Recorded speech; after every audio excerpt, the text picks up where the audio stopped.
Sa gitna ng malawak na gubat na matatagpuan sa labas ng kahariang Albania ay may isang binatang nakagapos sa puno ng higera. Ang gubat ay pinamumgaran ng mababangis na hayop na kalulunos na huni ng mga ibon, naglalakihang punong kahoy na may masangsang na amoy. Ang binatang nakagapos sa higera ay si Florante na maihahambing kay Randy. Anak siya ng mag-asawang Duque Pliseo at Prinsesa Floresca na kapwa taga-Albania. Diyos ko, bigyan niyo po ng katarungan ang kasamaang nangyayari sa Albania. Wala ka na makikita ng mabuti dahil lahat ng pakita ng kabutihan ay may parusa ng kamatayan. Naglipa na ang kalupitan, karahasan, pagsamantala sa kapwa. Kaya wala na magawa ang mga tao. Kagagawa natin ito ni Conde Adolfo dahil sa pangangad niya sa kapangyarihan ng Albania. Ano't naging malupit sa atin ang kapalaran. Nasa ang katarungan? Ni isa wala man lang dumamay sa akin. Nasaan na, Laura? Ang iyong mga sumpa? Nasaan ang iyong pangako? Isa kang taksil. Bakit ngayon ay magpapakasal ka kay Adolfo? Noong nagpangako si Laura kay Florante. Florante, sa bawat sandaling kay hindi ko kapiling ay katumbas ng maraming taon sa akin. Huwag kang mag-alala, giliw kong Laura. Ang pag-ibig ko sa iyo ay walang maliw. Ito ang bulaklak para mapasaya kita. Maraming salamat. Inahalin tulad kita sa kaganda ng mga bulaklak na ito. Ito ang espada mo. Dalhin mo ito para sa iyong pakikibigma. Huwag kang mag-alala, mahal kong Laura. Hindi ako mapapahamak sa mga bibigma ako. Laura. Nagkataon namang sa gubat ngayon na padapos si Aladdin, na isang morong taga-Persia na anak ni Sultan Ali Abab, na dahil sa sama ng loob sa kanyang ama sa pagkakaagaw sa pag-ibig na kanyang kasintahan ay umalis sa sariling bayan. Oo, Florida. Bakit ipinagpalit mo ako sa aking ama? Tulong! Tulong! Siniyong narinig ko. Parang may humingi ng tulong ko. Laura. Giliw. Laura.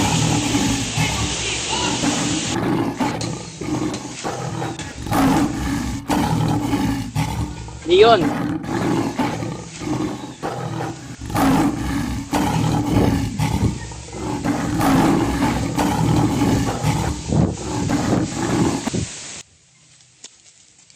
Tinulungan ni Aladdin si Florante mula sa pagkagapos niya sa puno ng higera.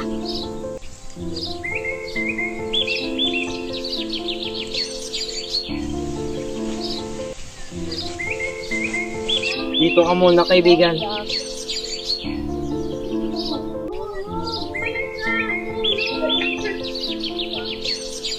Oh, gising ka na, kaibigan. Ikaw isang moro. Sino ka? Oo, ako ang isang moro. Ako si Aladdin. Huwag kang matakot, kaibigan. Maraming salamat sa pagiging sa akin. Hindi mo ko niligtas, malamang kasatyan na ako ng mga busog na leon. Walang anuman. Nais mo magpasalamat. Ikwento mo sa akin ang iyong buhay. Ako si Florante. Anak ako ng buhay Breseo dito sa Palofta. Bata pa lamang, munti ka na ako madagot ng bulto. Ngunit niligtas ako ng narito na aking insan. Anak ko! Lumayo kayo! Lumayo kayo! Lumayo kayo! Ako nung po ba sa buhay niya? Mag-ingat ka, minalipo. Opo, aking prinsesa. Sa paglipas ng panahon, si Florante ay nasa wastong gulang na upang tumuklas ng kanyang karunungan na pagtanto ng kanyang ama na si Duque Pliseo na siya ay pag-aralin sa Atenas. Florante, ikaw ang ganap sa dula bilang Eteocles. Ako ang dapat si Chocles, ngunit napili si Florante. Hindi ba nakikita ni Maestro Antinor na ako mas mahusay sa aming dalawa? Nalalapit na araw mo, Florante, sapagkat ikaw umaagaw ng aking kapurihan.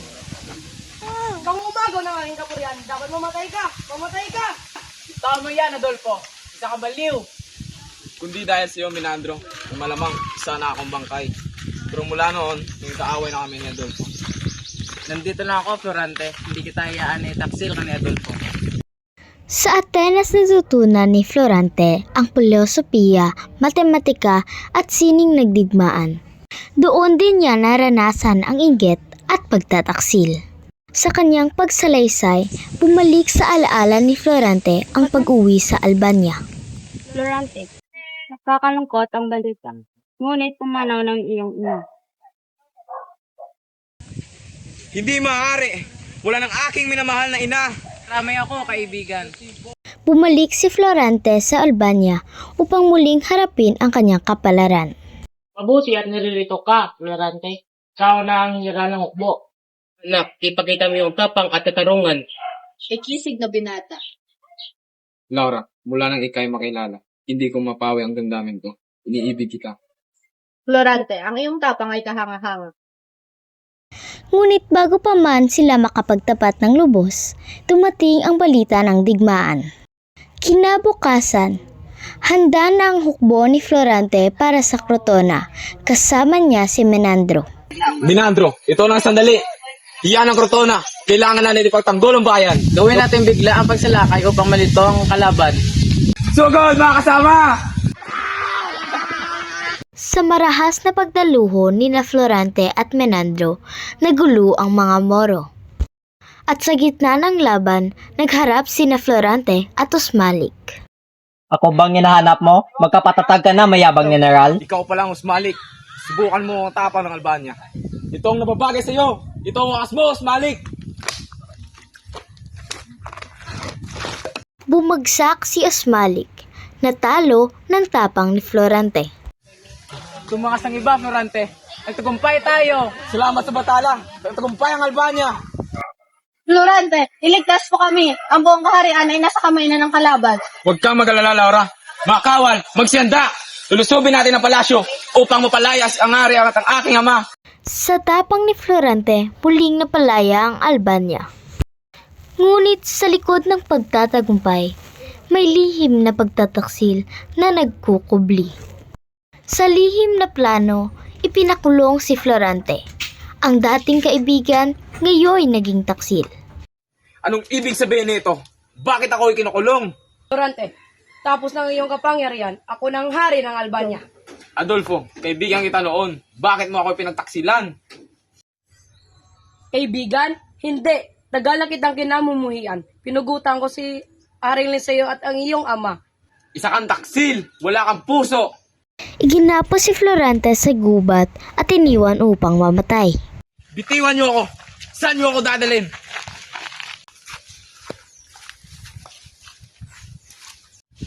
Bakit niyo ako ginagapos?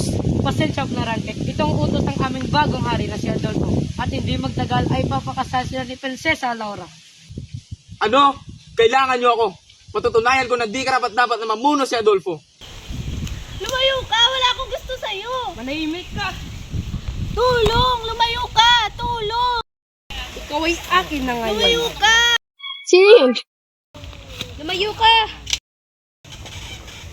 Tinulungan ni Florida si Laura mula sa pagkamarahas ni Adolfo. At sila ay naging magkaibigan na rin. Ginawa iyon ni Adolfo kay Laura habang si Florante ay nakagapos sa puno ng higera.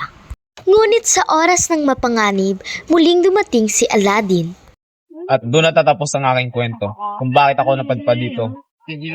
Florante, huwag ka mawala ng pag-asa. Ako niya rito, iligtas ka muli. Simula nun ay naging magkaibigan na sila ni Florante at Aladdin. Sa gubat, nagtagpo sina Florante, Laura, Aladdin at Florida. Laura! Florida! Florante! Aladdin!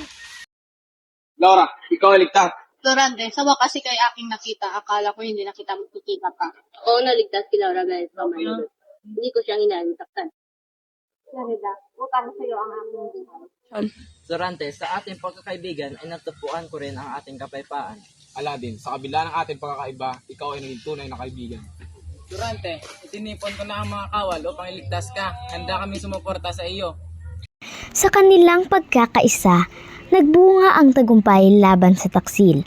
Ang gubat na minsang naging lugar ng dalamhati ay naging saksi ng pagkakaisa ng apat na puso.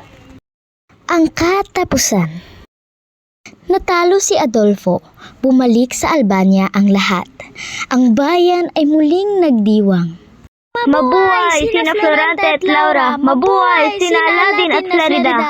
Florante, sa lahat ng ating pinagdaanan, ikaw ang aking naging sandigan. Lawrence, ikaw ang liwanag ng aking buhay. Sa wakas, tayo ay malaya na. Florida, sa wakas ay natagpuan ko ang kapayapaan sa piling mo. At ako ay nagpapasalamat sapagkat muli ko nakapiling ang aking mahal. Ang ating pagkakaisa ay ang ating tunay na tagumpay. Walang taksil na magwagi laban sa pagitan ng pagkaibigan at pag-ibig.